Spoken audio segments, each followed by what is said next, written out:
How many people are there, न जाने कितने हमारे भाई हैं जिनके बच्चे की 9th या 10th में अक्सर सप्ली आ जाए ना, तो वो उसे स्कूल छुड़वा देते हैं और वो कहते हैं there is no need to गो।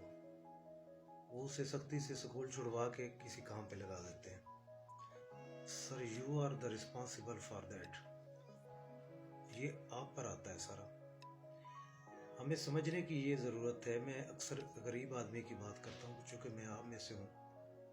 अगर हमारी एक फसल ना हो तो हम उसमें दोबारा हल चलाते हैं, अच्छा बीज लगाते हैं, तो by the grace of God वो अच्छी हो जाती है। तो इसी तरह अगर बच्चे से एक दफ़ा कोई पेपर में गलती हो गई, कोई सप्ली आ गई, या अगर कोई बच्चा एक दफ़ा रह जाता है, तो आप इगोइस्टिक ना हो और उसे दोबारा स्कूल में डालें और इंशाल्लाह अच्छा रिजल्ट